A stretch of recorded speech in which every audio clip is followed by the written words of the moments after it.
اللہ تعالیٰ قرآن میں اہل عظیمت کی شان بیان کرتا ہے۔ دیکھیے، ایمان سے بڑی نعمت کچھ نہیں ہو سکتی ہے دنیا میں، اس لیے کہ جس کو خدا نے ایمان دیا، جس کو اللہ تبارک و تعالیٰ نے اسلام کا دامن عطا کیا، جس کو اللہ تبارک و تعالیٰ نے مصطفیٰ جان رحمت صلی اللہ علیہ وآلہ وسلم کا دامن عطا کیا، اس سے بڑی کوئی نعمت نہیں ہے۔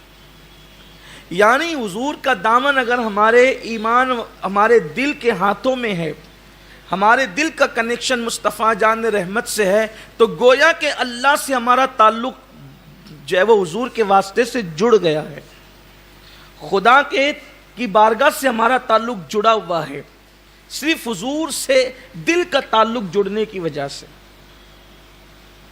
بہت بڑی چیز ہے۔ رب الارباب اللہ تبارک و تعالیٰ سے اپنا رشتہ جڑ جاتا ہے حضور سے رشتہ جوڑنے کی وجہ سے، اور حضور سے رشتہ جڑتا ہے کلمہ طیبہ کی بنیاد پر، ایمان کی بنیاد پر، حضور کے لائے ہوئے دین کو قبول کرنے کی بنیاد پر حضور علیہ السلام سے ہمارا رشتہ جڑ جاتا ہے۔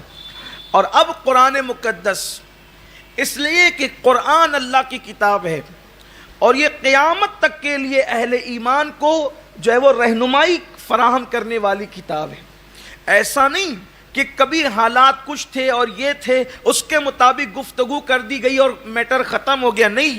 یہ قرآن کی خاص بات ہے کہ قرآن کو آپ جب کھولیں، قرآن مقدس کو آپ جب کھولیں، قرآن تب آپ کی رہنمائی کرتا ہے۔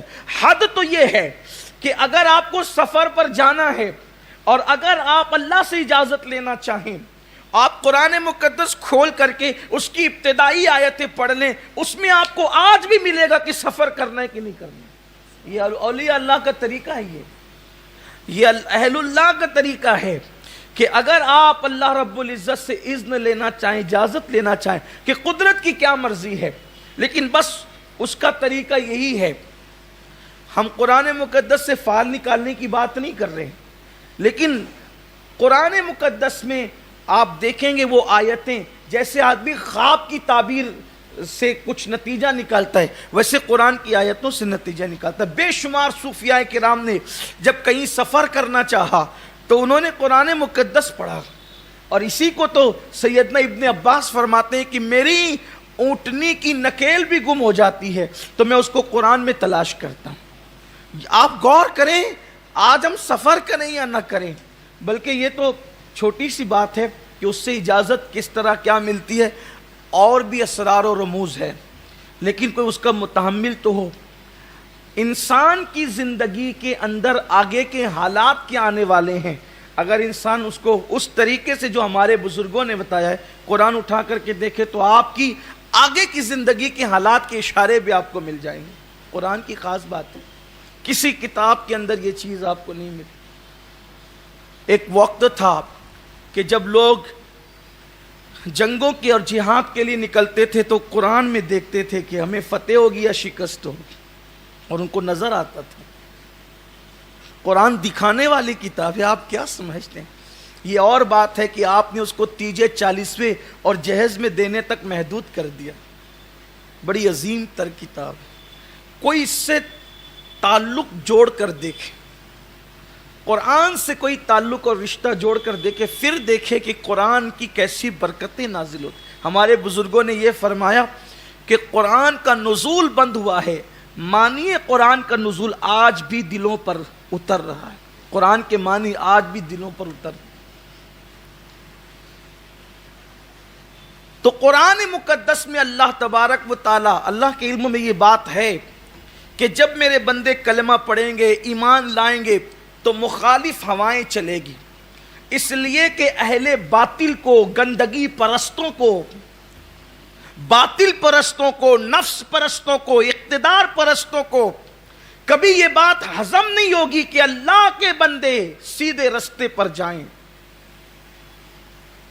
دنیا جانتی ہے جس دن اہل ایمان اس دنیا پر چھا جائیں گے، شیطنت کا خاتمہ ہو جائے گا، ظلم کا خاتمہ ہو جائے گا۔ وحشتوں کا اور دہشتوں کا خاتمہ ہو جائے گا. تو ہمیشہ باطل قوت نے چاہا سب گوارا ہیں، اسلام گوارا نہیں ہے، تو وہ اسلام کو ہمیشہ سمیٹنے کی کوشش کرتے رہیں گے. اہل باطل، اہل ہوا، اہل نفس ہمیشہ اسلام کے دشمن رہیں گے. حالانکہ اسلام سے بڑھ کر اہل امن کوئی نہیں ہے، اہل اسلام سے بڑھ کر اہل امن کوئی نہیں ہے، اہل اسلام سے بڑھ کر اہل اخلاق کوئی نہیں ہے، اہل اسلام سے بڑھ کر اہل کردار کوئی نہیں ہے. لیکن سب کچھ کر کے بھی اسلام والے اس لیے لوگوں کو کھٹکتے ہیں کہ انہیں پتا ہے جس دن ان کا بول بالا ہوگا ہمارا خاتمہ ہوگا.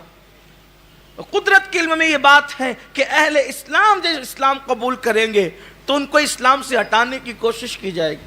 اس کے لیے ان کو مارا جائے گا، پیٹا جائے گا، دھمکیاں دی جائے گی، مال چھینا جائے گا، املاک تباہ کی جائے گی، اولاد ذبح کی جائے گی، سب کچھ ہوگا. تو قرآن کہتا ہے جب تم پر ایسے حالات آئیں ایمان لانے کے بعد، قرآن کہتا ہے ان الذین قالوا ربنا اللہ، جن لوگوں نے کہا ہمارا، بے شک ہمارا رب اللہ ہے، جنہوں نے کہا ہمارا رب اللہ ہے، اور اس سے سچی بات کوئی اور نہیں ہے کہ ہمارا رب اللہ ہے. یہ سب سے سچی بات ہے، ہمارا رب اللہ ہے. اب یہاں میں آپ کو آگے گفتگو بڑھانے سے پہلے ایک بات عرض کروں. ہمارا رب اللہ ہے یہ ہم نہیں کہہ رہے صرف، بلکہ رب نے کہا ہے کہ میں تمہارا رب ہوں.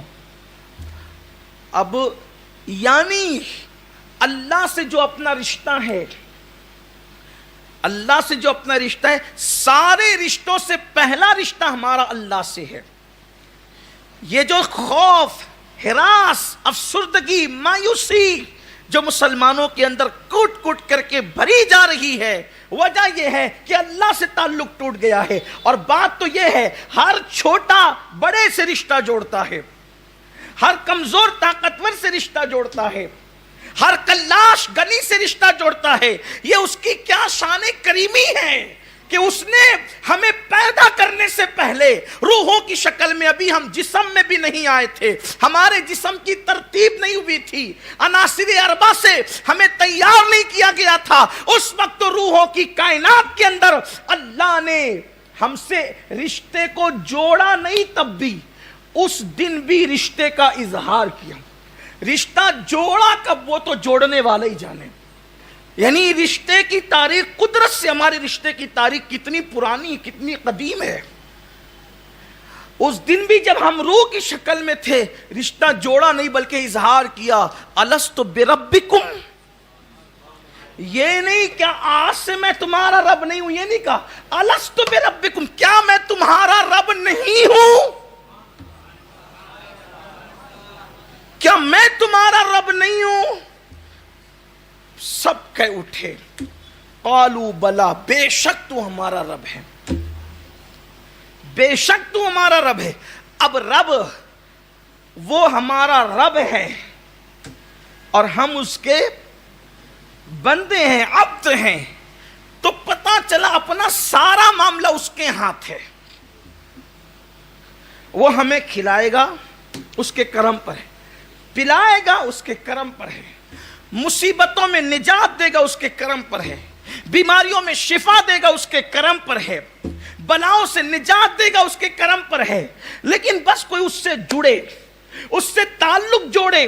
اللہ اکبر، وہ ہمارا رب ہے، رب. اسی لیے صوفیاء کرام کو سب سے زیادہ جس جملے میں لذت آتی تھی یہ کہنے میں، ربنا ربنا ربنا، اے ہمارے رب، اے ہمارے رب، اے ہمارے رب. ہم کتنے خوش نصیب ہے کہ رب ہمارا ہے، رب کا محبوب بھی ہمارا ہے، محبوب کے محبوب بھی ہمارے ہیں. مسلمان ہوئے تو رب ہمارا، مومن ہوئے تو مصطفیٰ محبوب خدا ہمارا، سنی ہوئے تو محبوب کے محبوب اہل بیت اور صحابہ ہمارے. یعنی کہ سب اپنا ہے، لیکن پھر مایوسی کیوں ہے؟ اس لیے کہ تم نے اپنوں کو اپنا نہیں سمجھا. ہم نے اپنا ہیروں کو سمجھا، گانوں کو اپنا سمجھا، عیاشوں کو اپنا سمجھا، گناہوں کو اپنا سمجھا، کبھی رب کو بھی۔ اور ایک بات یاد رکھنا، سب سے رشتے ٹوٹ سکتے ہیں، رب سے رشتہ نہیں ٹوٹ سکتا۔ اسی لیے صوفیہ ربنا ربنا کہنے میں لذت کیا آتی، بلا تمثیل سمجھاؤں؟ کوئی بچہ ناز کرتا ہے تو کہتا ہے میرے ابا، میرے ابا، میرے ابا، میری اماں، میری اماں۔ پیار ہوتا ہے نا تو کہتے ہیں میری اماں، میرے ابا۔ ٹھیک ہے، ایک بات بھی ہے، باپ کو 4 بیٹے ہیں، لیکن جب کوئی بچہ دامن پکڑ کے کہتا ہے میرے ابا، تو 4 بیٹوں کے باوجود بھی جب کوئی بچہ کہتا ہے کہ میرے ابا، میری اماں، تو ماں باپ کو کیسی خوشی ہوتی۔ بلا تمثیل، بلا تمثیل، 1000 بار بلا تمثیل۔ جب دعا کرو، اس کو پکارو، تو قرآن یوں کہتا ہے، یوں کہہ کے پکارو، ربنا، میرا اللہ، میرا رب، میرا رب، میرا رب، ہمارا رب، ربی، میرا رب، ربی، میرا رب، ربنا، ہمارا رب۔ سوچو، تو اللہ کو جب ہم ہمارا کہہ کے پکارتے ہیں تو قدرت بھی رضا اور خوشی کا اظہار کرتی ہے۔ اور حدیث پاک جو 3 مرتبہ خدا کو ربنا کہے، پھر اس کے بعد جو مانگے قدرت عطا کر دیتی۔ جو 3 مرتبہ ربنا کہہ کر پکارے، پھر وہ جو مانگے، کتنا خوش ہوتا ہے وہ جب 3 بار کوئی اس کو ربنا کہہ کے پکارتا ہے۔ پھر اور اس کو تو پکارنا ہی پسند ہے، اس کو تو پکارنا ہی پسند۔ تو قرآن کہتے ہیں ان الذین قالوا ربنا اللہ، جن لوگوں نے کہا بے شک ہمارا رب اللہ ہے۔ اب آپ یہاں سے دل میں ٹھان لے کہ ہمارا رب اللہ ہے، ہماری حفاظت اس کے کرم پر ہے، بس کوئی اس کے قریب آئے، ہمیں کھلانا اس کے کرم پر ہے، بس کوئی اس کے قریب آئے، ہمیں پلانا، نعمتیں دینا اس کے کرم پر ہے، بس کوئی اس کے قریب آئے۔